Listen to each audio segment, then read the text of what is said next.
Hello and welcome to GameSpot of Thrones, GameSpot's weekly show about Westeros, Essos, and everything in between. I am Lucy James, joined this week by Kate Gray. Hello. And Dave Jewett. Hi there. Right, we're very excited because Season 6 has finally started. We've seen Episode 1, The Red Woman, and we're going to be discussing it in depth. There will be spoilers aplenty, so if you haven't seen the episode, what are you doing here? Go watch it, come back. Guys, let's do this. Let's start then with the briefest of rundowns about where all the characters are, what they're up to. Dave, why don't you kick off with the North? Well, we're starting Season 6 as we ended Season 5. Castle Black with a shot of what seems to be dead Jon Snow in the aftermath of his assassination, the 1,000 stabs for the watch. Bloody Ollie. Sir Davos finds his body. Ghost is crying in his kennel. And as Sir Davos is standing over Jon Snow, the 4 people that you could really count as loyal to Jon find him, take him into a room, barricade themselves in with Ghost because they know the watch is against them at this point. They're not safe where they are. But upon bringing Melisandre into the room, she seems she's quite weary about Jon. This is like the second person she's put her faith in, and he's gone. You could see like the life just drain out of her. But Davos has the great idea of sending one of the Night's Watch to find the wildlings, the people who Jon has saved, and probably the only people that can actually be called upon wildlings that they are. And, well, then we just have to wait and see what's happening to the Night's Watch after, Sir Alistair Thorne has admitted treason and murder, but the Night's Watch just like, we'll let it slide. Yeah, that was kind of weird, right? Yeah, especially since he was like, I did this for honor, I did this for duty, and like part of that is, treason. Stabbing. Doesn't seem very honourable of you, sir. Do many of them care? I don't think any of them cared. There was a slight outburst being like, traitor, and they was like, okay, I'm sorry. Yeah, I mean, they're all murderers and rapists anyway. But the murderers and rapists with honour now, apparently. And then we move, a little bit south and go to Winterfell. You see Ramsay over the body of the Kennel Master's daughter. We see the first hint of his emotion, and he ruins it all by telling the Maester to feed her to the hounds. And I was like, okay, Ramsay, well, back to your old self, I see. It's recycling. Yeah, she is the Kennel Master's giving back daughter. to the earth. And Roose basically tells him, you've lost Sansa. She's the key to the North. We need her for Winterfell. We need her for an heir and for legitimacy. Get her back. And that's when we see Sansa and Reek. Sansa and Reek fleeing through the woods of Winterfell, chased by Ramsay's dogs, after being cornered. Reek did kind of selflessly offer himself to the knights that were chasing them, which is seems like it's part of his redemption. I want to call him Theon again so soon. And it all looks like it's going sour, but good old Brienne of Tarth turns up just at the last second, saves the day. We see her take down 4 of the men-at-arms of the flayed man. Podrick, obviously taking note of his training, kills 1, and then Reek / Theon kills the other. And that was some pretty intense northing that was going on. Yeah. I'll take the south then. So Cersei basically discovers that Jaime, after returning from Dawn, has failed. Myrcella's dead. And Cersei kind of opens up to Jaime about her prophecy from Maggie the Frog, and that she knows that she would have 3 children and she knew that they would all die. So it's weird that she's kind of stealing herself for Tommen. He's, obviously her only remaining child. So she's stealing herself, preparing to lose him, and, wishing that Myrcella was still alive. Whereas Jaime's like, fuck prophecy. Fuck fate. Fuck everyone who isn't us. So that's kind of like the new Lannister motto, I guess, is that Jaime and Cersei. F everyone that isn't us. F everything that isn't us. And then we go to Dawn. Stuff actually does happen in Dawn, but I don't know. I tune out. So Prince Doran gets stabbed to death by Elaria Sand. And the women sort of rise up and take Dawn, I guess. They say that no weak man will ever rule here in Dawn again. So they kill Prince Doran, and they also kill his son, Prince Trystane. So, Poor guy. After he was painting those lovely eyes for his beloved R.I.P. Myrcella. Yeah. Yeah, I know, but I don't know. I think the Dawn plotline's just stretched on a little too long now. Kate, across the narrow sea. So first of all, we see Tyrion and Varys walking through Meereen. Now, Meereen used to be bustling metropolis, and now it's kind of abandoned. Tools have been just left on the floor. Everything's broken. And it turns out that actually it's fear that's keeping these citizens inside, whether they're scared of the Sons of the Harpy or the dragons or of everything just turning completely sour as soon as Daenerys walked in. Who knows? Why not all of them? So that's happening. But meanwhile, Daenerys has been captured by a Khalasar, which is, familiar territory for her. So you'd think she'd be okay. She's listening to them say some rather unsavory things about her, and then she reveals that we're all along.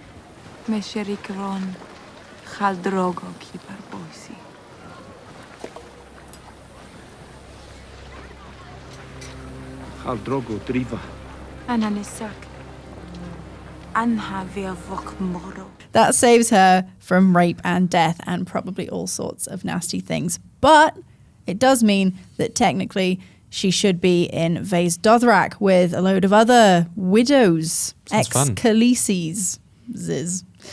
So that's where she is. Mm-hmm. And meanwhile, Arya is in Bravos.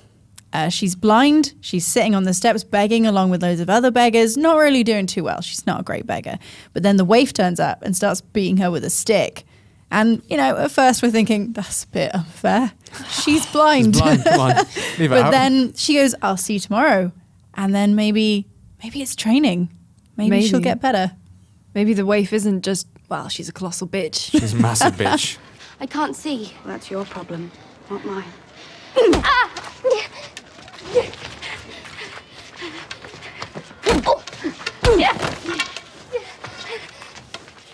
So that's where we are with this episode, Dave. Initial thoughts, did you enjoy it? I really enjoyed it. I think it's setting up for a lot of things. I see a lot of people are kind of disappointed that there were some plot holes, which I don't think there was that many of. Are you just talking about the dogs going missing? Well, the dogs did go missing. I mean, where did they go? Ramsay said they were his best hounds. They just bolted. But hey, better than going back to Ramsay and eating his dead girlfriend or whatever. Yeah. But I really enjoyed this episode. It sets up a lot. It's true, back to its true Game of Thrones self. Some cool deaths, some wonderful people, great acting. And what else do we need? Episode 1 could only get better from here. 8 out of 10. 8 out of 10. Strong words. Kate, do you agree? See, I think it's more of a 7. And this is why. I think it was a great episode.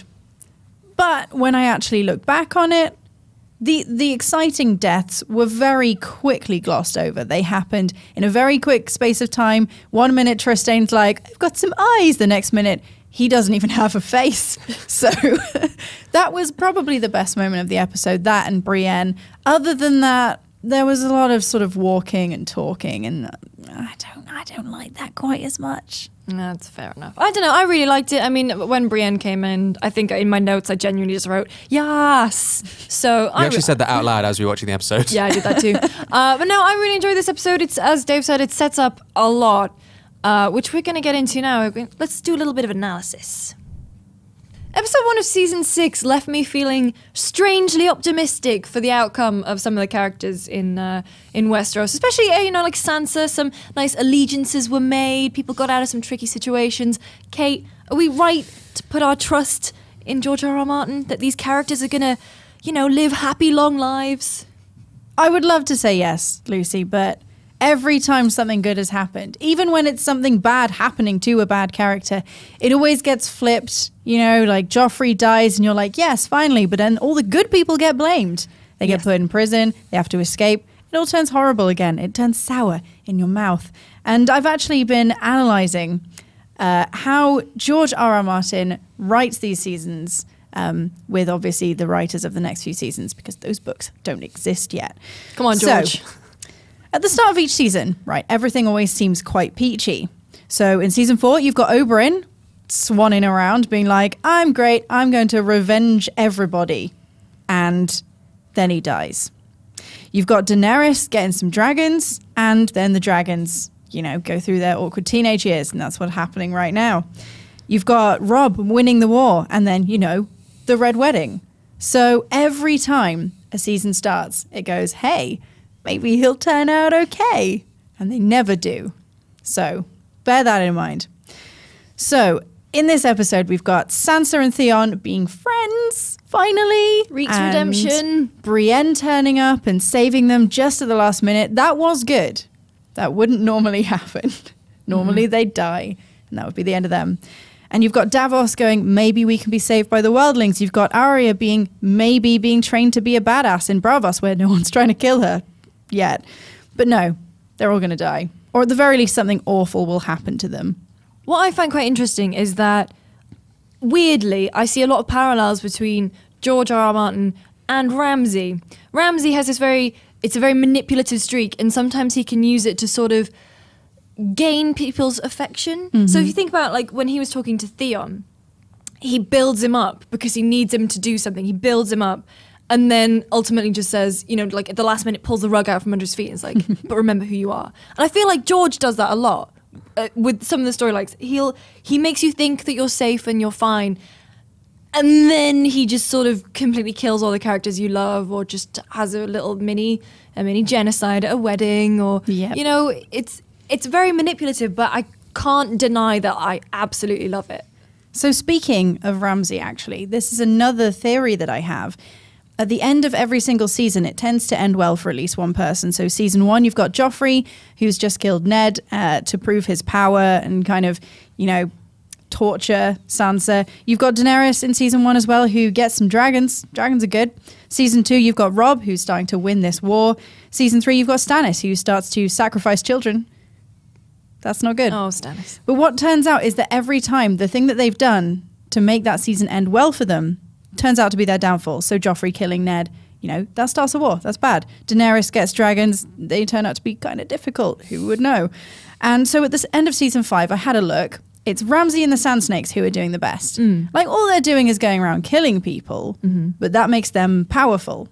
But that could come back to bite them in the ass. And at the end of season 5, we have Loras being not very secretive about his sexuality and being like, well, everybody knows. And we think that that might actually become one of the plot lines in this season. So So what you're saying is George R. R. Martin is a sadist and we're masochistic for enjoying Game of Thrones. we're Reek. Oh, We're God. Reek in this We used to situation. be Theon. We used to be in a position of power. Not anymore. We can be Theon again. He chopped off our bits, metaphorically. Oh, goodness. Oh, Dave, your poor face. In watching this episode, I kind of drew some really strange parallels, and you have to promise to hear me out because it's a really weird one. The Princess Bride. So obviously, I don't know if you've seen the movie, and I am going to spoil a little bit of it. So in the movie, there's a character named Wesley who gets killed, and he's taken to this Miracle Max, played by Billy Crystal. And Miracle Max is basically able to bring Wesley back from the dead because he's only mostly dead. Like, he's not fully dead, he hasn't been dead that long. And I kind of think that in this scenario, Wesley is Jon Snow and Miracle Max is Melisandre. But wait, there's more. God, I hope so. No, right?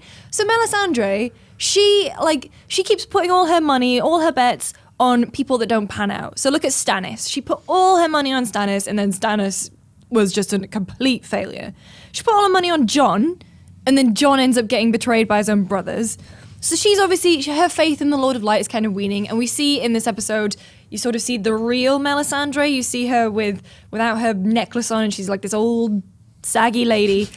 But in The Princess Bride, Miracle Max actually doesn't want to resurrect Wesley because he got fired from his last job, and he has a real lack of confidence, a real crisis of confidence, and he doesn't want to do it.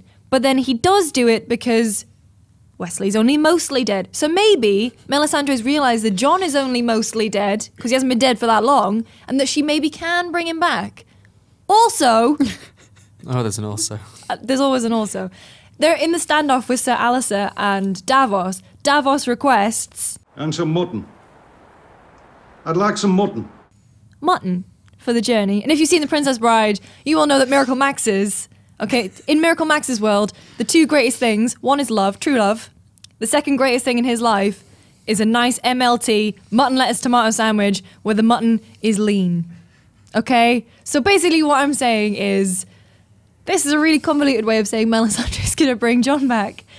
Also, she looked a bit like Billy Crystal when she had her old lady prosthetics on. So, that's me. Drop mic. I think you should stick to the R plus L equals J and Clegane Bowl theories, to be honest. No, because this is my theory. I mean, what you're saying here is that there's some tropes in this and also Princess Bride about resurrecting people? I think no. I think they're dropping hints, and the people who've read and seen The Princess Bride, no. Because I also want to point out that I don't know if you've seen American Horror Story Coven, but there's Great someone series. who can resurrect people in that, and she can only do it when they haven't been dead for very long.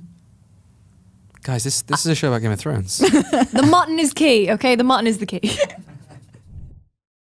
So, if a tree falls in a forest, does it make a sound? If a Game of Thrones character dies off screen, are they really dead? Now I'm going to talk about an old favourite character of mine. Cast your mind back to Series 1, Syrio Forel, the old Bravosi water dancer. Now, I know people are already typing in the comments saying, wait, the writers confirmed to Maisie Williams that Syrio's dead. Well, what if he wasn't always Syrio? Oh, no. So, I think potentially he could be the waif. I think it's more plausible that he is somehow connected and still alive in the with the many-faced god. Okay. He's still hanging around. So Explain yourself, sir. I intend to. So we do see him have a fight in Series 1 after the Lannisters come to take Arya Stark. And he dispatches four Lannister guards with a sword, a wooden sword at that. And then he faces off with Meryn, Lovely Sir Meryn Sir Meryn Trant, who breaks his sword, and you hear combat as Arya's running away. But a few seasons later, Arya confides in the Hound and says, "Meryn killed my friend," and he says, The greatest swordsman who ever lived, killed by Meryn fucking Trant. He was outnumbered. Any boy whore with a sword could beat 3 Meryn Trant. Syrio didn't have a sword. Or armor, just a stick. The greatest swordsman who ever lived didn't have a sword. don't get me wrong, pretty sure the first sword of Bravos is better than, any boy whore with a sword. So I really don't think he's dead. But where is he now? Where is he now? Well, what if he's gone back to Bravos? Okay, so there are definitely some parallels between the Bravosi water dancer and the Men Without Faces. So if he's not one, then he's definitely a part of them. So the connection span of all 6 series, I mean, obviously there's the, what do we say to the god of death? That's a fairly obvious one. But then he has a line, the full line is, the heart lies and the head plays tricks with us, but the eye see true, look with your eyes. Now, Arya is currently blind. She's had her sight taken away from her. In the books, Syrio actually blindfolds Arya as part of her training. So maybe permanent blindness is an extension of her training. Maybe the blindfold was him preparing her for this training on the off chance that she would, venture further down this path. Oh, you with your logic. Well, I've got to have, some good moments. And in the first lesson with Syrio, Arya turns up late, just after midday. And he says, "Tomorrow you'll be here at midday." Throws her a sword, she misses it, picks it up. "Tomorrow you will catch it." And then the waif, after battering her with a stick, or a wooden sword, they're not the same, she says, "I will see you tomorrow." And maybe I'm just seeing what I want to see. Maybe I'm holding on to that thing of if they die off screen, are they really dead? Maybe you're a fan of the musical Annie. Maybe I don't get that reference, but sure. But Tomorrow. That as well. I got it. Do you guys think that this theory of the survival of the charismatic water dancer holds water? Oh, God. That was worse than mine. Honestly, deep down, I want it to be true. And I think you've made some good points there, some less good points also. But I'm going to play devil's advocate here, right? First of all, how would Syrio, or whatever his real name is, know that she was going to end up in Bravos and be blind? That's a pretty wild guess that he would have to make. It could just be his training that he had with the Men Without Faces, that they knew blindness was a way to kind of attune your other skills. Maybe they talk with each other. And so, maybe he knew Jaqen H'ghar. Maybe he is Jaqen H'ghar. We just don't know. My second point is, Dave, tomorrow is quite a common word. I know that. Right? I was trying to point out the parallels. Yeah. Okay. Daily training with one person, daily training with another, both with wooden sticks, both having their sight taken away. I mean, it doesn't happen in the first series of the show, but it happens in the books. It's happening, Kate. Just embrace it. We'll see. Don't get too excited. Syrio is both in the show and he's still here. Oh, God. All right. So now we've seen a next time on Game of Thrones, And we've heard some dark hints dropped by the members of the cast. Let's make some predictions. Dave, I know you've got a great one about Ramsay. Right, so in season 5, we know that Roose legitimized Ramsay, so he's no longer Ramsay Snow. He is a true Bolton. So now that he's no longer a bastard, it would make sense that he wants to keep his new title. He's now the true heir to his father. He could inherit everything the flayed man owns. So now that Sansa's escaped, his hold on that has weakened. They needed Sansa for the north, and he needed to produce an heir with Sansa.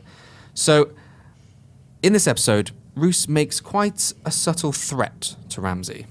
Without Sansa, you won't be able to produce an heir. And without an heir? Well, let's hope the maesters are right, and Lady Walder's carrying a boy.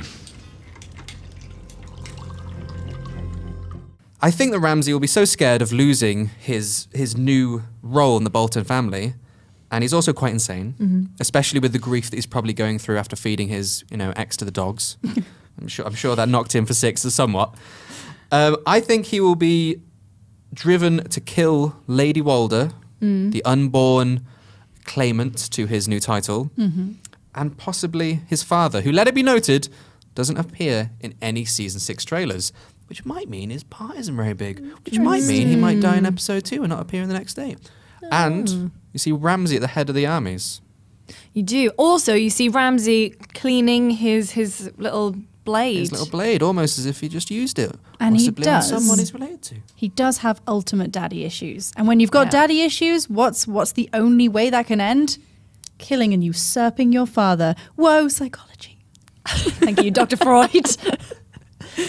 I like that theory a lot. I kind of hope that happens as well. Oh, yeah. Poor Lady Walder. Yeah, I mean, she hasn't done anything wrong. She just, had a kid with a maniac. I've got a prediction too. Mine is about Sansa Stark. So I know a lot of people, myself included, weren't really very happy with what happened to her in season 5. So, season 4, she comes out of it and she's like a badass. She's working with Littlefinger. She's being all manipulative. And then in season 5, she just, gets married off to Ramsay and is just sort of his punching bag. And then she escapes. Whereas this season, we've been promised that she's going to be, just sort of reclaim a lot of things, be a badass. And she's already been poised as being the key to the North. So I think the way that her season's kind of going to go is that we know that the Mormonts of Bear Island are only going to answer to a Stark. So she's also going to Castle Black with Brienne and Pod because she knows that's where Jon is. She's heard that's where Jon is, so she needs to go find some families, find some help.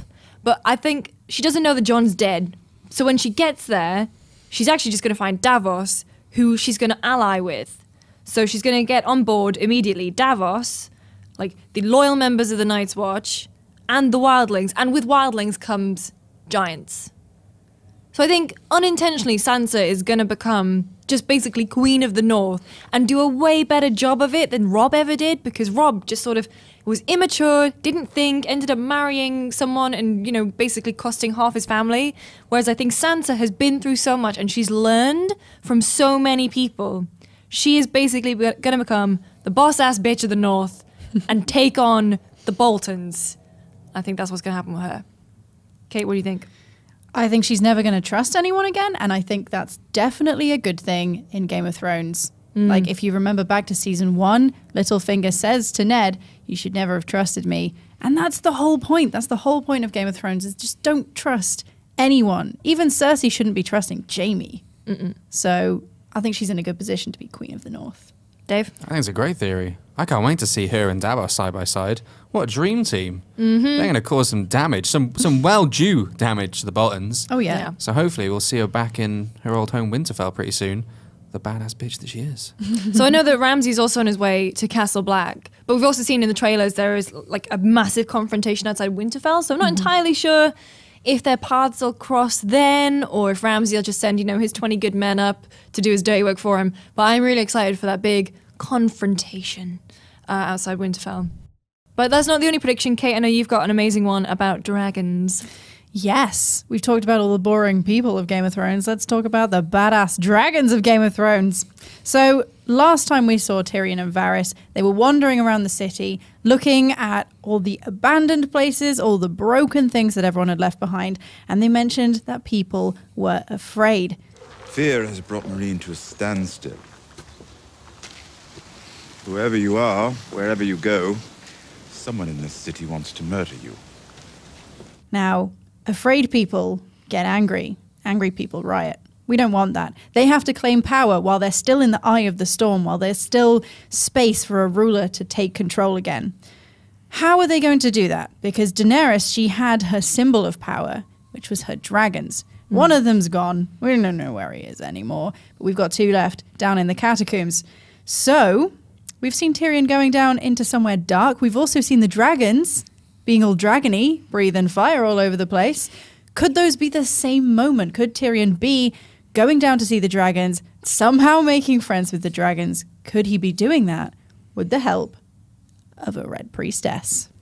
Ooh. Dun, dun, dun. My theory is yes. So we saw in this episode that the Red Priesthood are still loyal to Daenerys, which is really handy. She finally got someone. Yes. So we see some graffiti that's, anti-Daenerys, kill all the masters, Misa is a master. And then shortly after that, we see Red Priest giving a sermon to a small group of people, which is the biggest group of people we actually see in Meereen in that episode, saying things like, oh, Daenerys was great. Didn't you love Daenerys? Wasn't she nice and cool? But, I'm ad-libbing a little bit. Paraphrasing. It's something like that. And, Tyrion and Varys, they see this and maybe something triggers in their brain. They go, if we get the faith on our side, who knows what we could do? I mean, the Red Priesthood, they have fire magic. They have resurrection powers. It's a pretty good thing to have on your side. So, Red Priestess plus dragon plus other dragon equals great rulership. That's my theory. I like that. Yeah, I think they need all the help they can get now that their entire fleet of ships has just burned down as well. That did happen. So That is they're bad. pretty stuck in Meereen. Yeah. I was going to say that is kind of like sort of settles it really that Daenerys and all that lot are going to be stuck there for the foreseeable future. Yeah, I'm it gonna takes a long say time to build boats. That's the worst thing that happens in the episode. We've been waiting 5 seasons for her to get her stuff together and get over to Westeros and be great. And now they're just like, well, we're not going to Westeros anytime soon. And you're just, okay, fine. Time now for Death of the Week. You know what, to be honest, halfway through the episode I did sort of think, oh god, there hasn't been any good deaths, we're going to have to use some like no name. But then luckily the Sand Snakes finally did something interesting and killed off poor Prince Trystane of Dawn. Well, he was mourning as well. He was in mourning for his lost lady love. Painting her beautiful blue eyes onto some beautiful rocks. And then it was just this, oh god, the 2 sand snakes and their awful banter. Also, they're in an enclosed room. I don't see how A, a spear, or B, a whip was going to be useful in an enclosed area. But there we are. But good on you, sand snakes, for giving us the goriest and best death of the episode. Easily. You. Good. Smart boy.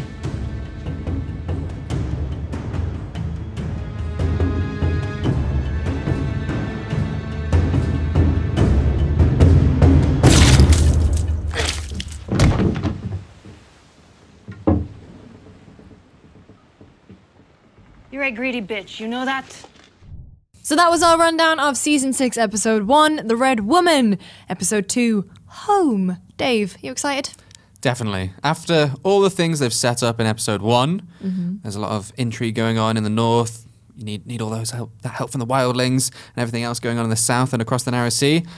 I'm looking forward to seeing what they can develop on all these like new plot points that we've been given, and hopefully see some more rad fighting. But not only that, we're getting Bran back. Oh. Okay, if you miss Bran, it's been like 2 years. A guy who's named after the worst cereal is really not going to be the best character. That's all I have to say. Boo Bran. Oh, I don't know. He's finally meeting the Green Seers. He's getting his wings. No Bran love. No, I hope he flies off a cliff. Let's talk about Bran in 5 episodes where he's proved us all wrong. Yeah, when like Bran's suddenly the best thing to ever happen in Game of Thrones. But let me know your thoughts. Stick them in the comments below or come find us on Twitter. I'm at Lucy James Games. Kate? I'm at How Not to Draw. And Dave? I'm at Irregular Dave. Thanks for watching GameSpot of Thrones this week, guys. Be sure to join us again next Monday at GameSpot.com or YouTube.com/GameSpot for more Westerosi action. We'll see you then.